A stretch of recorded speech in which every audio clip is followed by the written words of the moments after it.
Does it pump water? Is that what it does, Mike? I think it's for that treatment facility. Yeah. So up on top of the hill, on top of on 620 is a water treatment plant. So multi-million-dollar. Right. So that's the inlet to that plant.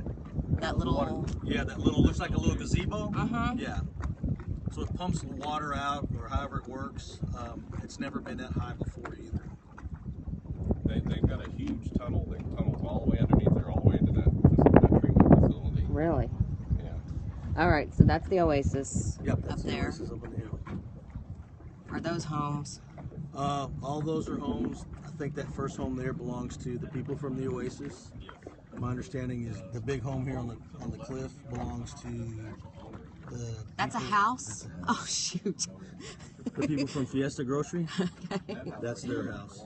And then this direction is Hippie Hollow. All of Hippie Hollow. So then to your far left, that little straight ahead is another county park. So Hippie Hollow is also a county park. So all that is Windy Point Park. That looks like a business. So Been there on a warm tone. the problem that they have there is a lot of people that aren't familiar with this lake. Oh yeah. They don't understand. So if you look at the land, the way the terrain is, and the rocks kind of shoot down, it continues like that. It continues all the way down, and depending on the depth, I mean, it could go 100 feet deep and still continue like that. Yes, it is. People are getting in the water thinking it's shallow, shallow, shallow, and then it drops. So it's just like dropping off a cliff if you're in the water. And people usually panic, and that's typically where we have our drownings. Really? Okay. About 2 levels and then. And you were saying that little island right there. Yeah, sometimes island.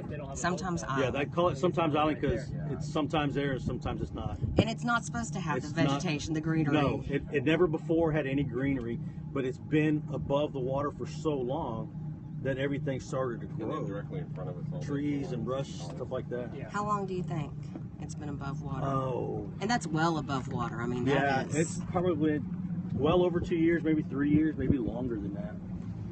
And y'all were saying the deepness right now is 35. How deep is it, Mike? Yeah, we're at 12 feet of water right now. But we've drifted into the. Yeah, so we're Okay. like I said, typically that island should be probably as far as here.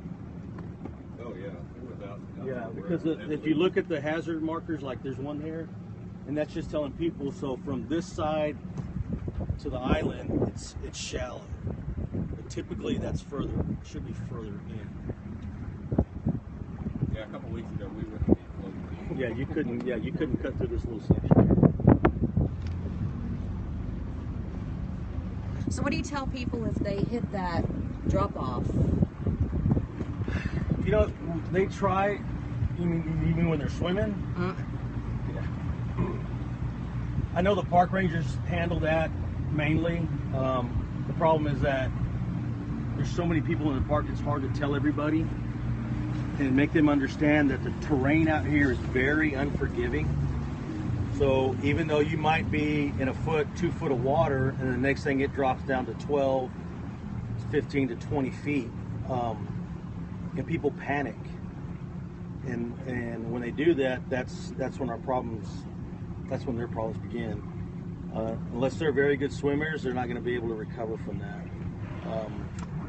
Because like I said, even with the water level low, it's still over 100 feet deep in some sections.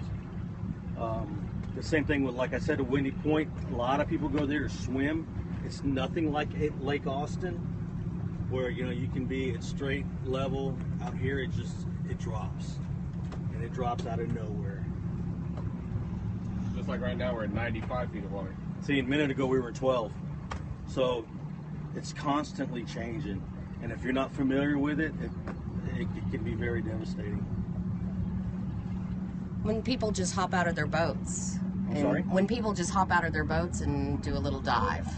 Well, we tell people, I mean, most of our drownings or boat accidents are, people aren't wearing life vests.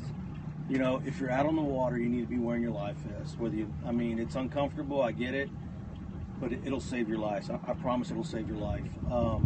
Anybody younger than 13? Yeah, anybody younger than 13 is required by law to have a vest on, regardless. They can't take it off, they have to have it on. because most of our boat accidents, most of our drownings out here are alcohol related. Majority of the people don't know how to swim, and they don't understand it's not like in a swimming pool where, like I said, a constant level and the terrain is constant. It's constantly changing. And like I said back there, we went from 12 feet to 90 feet, and you just never know. And by keeping that vest on, that'll save your life.